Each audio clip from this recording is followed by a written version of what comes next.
What's up, folks, and welcome to Indie Ramble. So, some of you who know me know that I really love pinball. I've played pinball my entire life, both in real form and video form, and I even went full midlife crisis last year and bought myself an actual pinball machine. Yeah, so I got some affection for this genre. And I actually really like to see games that take the concept of pinball and do something interesting with it, something you could only do in a video game. We don't actually get too many of these, but this is absolutely one of them, and I've been quite enjoying it. So this is Zombie Rollerz Pinball Heroes, and it's a pinball roguelite.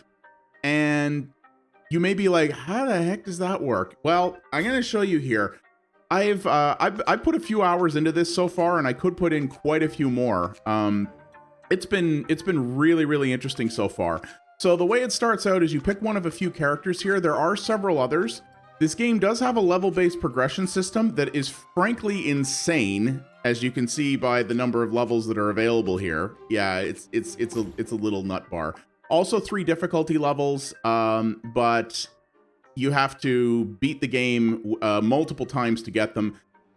This game is a grind, and you may have seen with the title there where I announced what platforms that it's on, that this came out as an Apple Arcade title as well.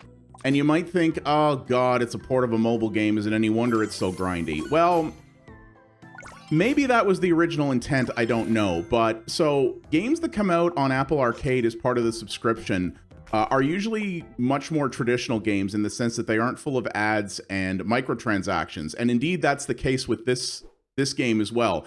And the PC version that we're playing here doesn't have any either. You buy the game, it's one and done. That's it. You don't even have the opportunity to buy anything else, even if you'd want to. So, but I feel like maybe before they got an Apple Arcade deal that this was supposed to be a more traditional microtransaction-based free-to-play mobile game. I really don't have any concrete evidence of that at all. But with the sheer number of levels that there are in this and the sheer amount of hours of grind it will take you in order to be able to accomplish and unlock everything, it certainly feels that way. But the way that they've structured it is still quite good in that there's actually a lot of content available in here as a result of that. So you've sort of seen me start off here. So you're dealing with a zombie plague. There is a story to this, and each of the characters that you unlock has a little bit of a backstory that gets told to you. It's sort of cutesy. It doesn't take itself serious at all. But the characters are all very different and have different abilities and different capabilities and different paths in which you can evolve them on your runs. And that's what makes this thing so compelling. So you're going to progress through an overworld map. You have sort of a plague that's following you around. So each day that you progress through in the world, so you see here, so you level up, there's a permanent level that you have, which is part of the roguelite element, but there's also levels per run that unlock different abilities and things like that. And there's quite a few of these, and that play very differently. You have a number of different attacks at your disposal when you're playing here. And as you progress, your aim is to get through the map and get to the sort of portal where the boss is, take that boss out, and then progress to the next area. You're going to see here we got these little warning symbols. So yes, there's a plague that follows you around. And you're encouraged to go through the map and check out everything you can. Most of the levels involve taking out all the zombies, but there are occasional levels like this one, which is a puzzle level, where you have to try to get to the end of this sort of maze thing here. And you get all kinds of bonuses from accomplishing this, and you have to do it within a certain amount of time. And your aim is to try to get through this and get to the end, in which case you get the biggest reward for it. And there's map events, there's special places that you can go to, like the house that's behind you saw on the map behind this area, where you can purchase upgrades, where you can get upgrades for free, where you can get all kinds of interesting stuff. This puzzle's actually a little tricky, I'm not gonna lie. Some of them are really easy, some of them I found to be quite challenging, actually. Okay, we got the key that we need to get that chest opened. See what we can do with that. Except the chest is now locked off, so we gotta find a way up there. And yeah, you're encouraged to get as much stuff off the map as you can. Oh, well, this is a problem. So one of the things you do have the ability to do is if you press down on the D-pad, I am playing with a controller, though you could play this with keyboard and mouse too. If you press down on the D-pad, you actually recall your ball back and you can shoot it off again. There we go. So there comes the plague. So you're encouraged to visit as much of the map as you can and get as much stuff as you can. Unfortunately, I can't go here because you see in the upper right there, I don't have any keys. But the more time you spend, or the more days you spend, the closer the plague gets to you. And you can survive in the plague, but it's going to hurt you. And your health is permanent because this is a roguelite. So in between every run, there are a number of opportunities to heal yourself, but you don't heal after each encounter. So you got to be really careful about that. And you want to try to explore as much as you can because the game does get hard fairly quickly. And you're going to need a lot of upgrades in order to progress. It is a roguelite, so there is RNG involved. Sometimes the RNG is on your side, sometimes it's not. That's just the way the genre works. But you have a lot of opportunity to customize along the way. And what I do really like is how many different power-ups are available for your different characters. So you're going to see on the right side there that there's 4 different segments. So right now I only have one ability in there, which is my ultimate, which will do various different things, and these vary wildly depending on the character. You can have up to 4 different abilities that you can utilize, and most of them just have a cooldown or require that you take out enemies to get energy in order to use them. And you're going to want to juggle all these things very carefully. So I got a key. Let's see if we can squeeze over here and get that. There we go. So you see here, this is a black market, so you can buy things. So these are healing potions. You can buy additional keys if you want. You can buy a pinball fragment, which can unlock another modifier. You can buy a special ability. So I'll show you guys what this one looks like here. And you see, you want to be really careful about making sure that you don't get caught in the plague. So you're sort of balancing things a little bit, right? I picked up some extra stuff there, which is really good. And you're going to go in and out of these encounters, most of which only take a couple of minutes, though some of them are longer. The boss battles are actually quite challenging. And in each map, you have what's called a treasure house as well. And these are optional, but if you can find your way into them, some of which are very easy, they just require a particularly timed, shot. Some of them require basically solving a puzzle mid-mission. And if you get in there, it's just a little bonus level where you're on a timer. There's a whole bunch of extra coins, life, and other things around, and you're trying to take out as much of them as you can before the timer runs out, in which case you come back to the battle here. That's basically it. But a little incentive for those who want to try to power themselves up further. So you see here, you're trying to take out all the zombies, and the way this differs from traditional pinball is that, there's the treasure house. The way this differs from traditional pinball is that you don't have a set number of lives or balls. So you can recall, as you saw, you can recall your ball at any time if you want to take another shot. That doesn't hurt you. And if the ball drains out, you immediately come back, but you lose a little bit of health. So that's kind of the trade-off here. So it's not, you don't have to be terrified, at least not until the later game, of draining out the ball. It's not a big deal. But you can see in other ways, this does feel very much like a traditional pinball game. There's different environments. It's very much a video pinball experience where there's different environments, and what you do is quite a bit different map to map, and the challenges are interesting because you're dealing with obviously moving enemies. And you may have seen there as well that when the zombies get to the bottom, they can hurt you, and that's how you take damage. But you can also hurt them by hitting them with your paddles or your flippers, which I think is really cool. So you have a means to fight them off if the ball is stuck in place somewhere and you don't have the ability to manage it. I think that's actually really cool. So let's see if we can find our way through here. So we don't want to go through there.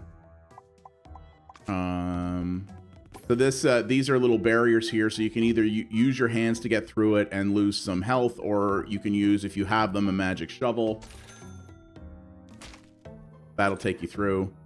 So this is a cursed treasure box. These are interesting. You can choose to open it, in which case you get a really good item, but you have something that is, you know, difficult for you. So you see, enable life stealer. It will follow the pinball stick to the first target and absorb life energy. So that's a pretty cool one. There we go. And you see, if you don't pick the optimal path and you aren't going towards the exit, you can get yourself screwed by getting hit by the plague. So you got to watch it, right? Okay, so, and you'll have little map events like this as well, which is interesting. So what I do here is I took a pretty decent hit to my health there, but you have what's called a mercenary, which is an AI controlled character on the playfield that will fight alongside you. And they're good sometimes, but I find you can take or leave in most cases with them. So I've teleported to the boss here.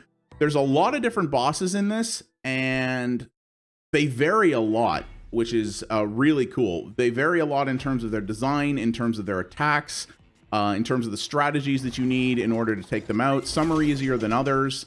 I think it's actually, I think the bosses in this are some of the game's biggest strengths, actually. They clearly put a lot of effort into these, and I think it's pretty neat. And as you can see here, there's a lot of stuff at play here, and there's a lot of different elements. Oh geez. Oh, he's got me caught. Look at that. Oh, you bugger. Yeah, this guy sucks. This is a nice guy. So you see, he's basically got me caught here, so I can either drain back out or wait for that to go away. But yeah, I've just been really impressed by the sheer amount of stuff there is in this game. Like I said, this does feel like a game that was originally intended to be very microtransaction driven, because there's just so many different things, and they're all tied behind level gates. And yeah, some people are going to be turned off by the amount of grinding that's necessary in this. I definitely think they could have cut that back some and still had a very good experience here. But I also think it's reasonably well balanced for the fact that it's not free to play. Again, it feels like it was supposed to be originally, but it's not, and it doesn't feel like a lot of devs that have tried to port mobile games to PC have traditionally had a problem where they don't change anything about the design, so that the game, even if they decide to charge a flat fee for it and not have microtransactions, it still has that layer of mobile game on top of it.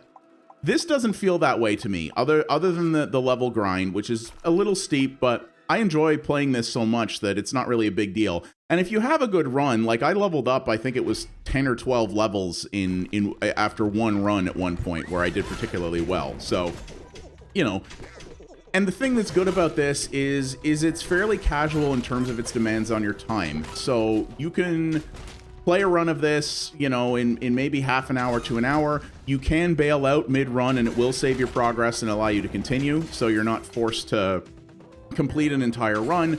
So you could, you know, do a couple of levels on your lunch break or something like that. This is a fairly light on the technical end, so you could run this on relatively low-end hardware, I suspect. And so it gives you that ability to just have a little bit of fun on the go. Again, one of the few good things about mobile games is that they're great to be played in little, you know, in short bursts and short sessions. And this is absolutely perfect for that. And you can play a little bit and feel like you've accomplished something. And because it's a roguelite, you get that permanent progression, and you feel like you're advancing a little bit more each time. And one of the things that I love is that one of the main things that you unlock is additional characters, all of which are very different. They're not just skins. They play very different from each other, and they have very different abilities and different strategies. So there's a lot of replay value in that. And some roguelites, you know, they have RNG in the levels, but some of them, the RNG is pretty basic. This is pretty good. Levels will vary a lot. And sometimes that's to your advantage, sometimes it's not, but the levels do feel very every level it doesn't feel like it was just thrown together by an algorithm that doesn't know what it's doing. You know, the levels do feel very, very well crafted, even when they are done by RNG, and that's not an easy thing to do at all the time. So, yeah, this has been a lot of fun. I love, you know, it takes the best parts of pinball, I think, and it takes a lot of the elements of roguelites that I really enjoy and mashes them together in a way that's just really compelling. You know, the art style and the music, yeah, it's a little cutesy, but it's cutesy without going too far. You know, this is a game that kids could play, but adults can enjoy too. You know, this clearly wasn't directly aimed at children. And it's just been a really pleasant surprise. You know, when I saw this, I just saw Pinball Roguelite, and when I got offered code for this and just went, yep, I'm in, I don't care.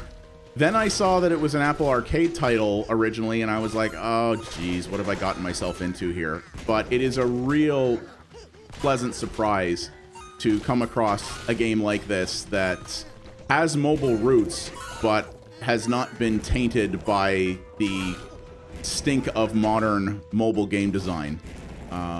Even if it was maybe originally intended to be, I think they switched it over to the more traditional game design method and largely did a pretty good job with it.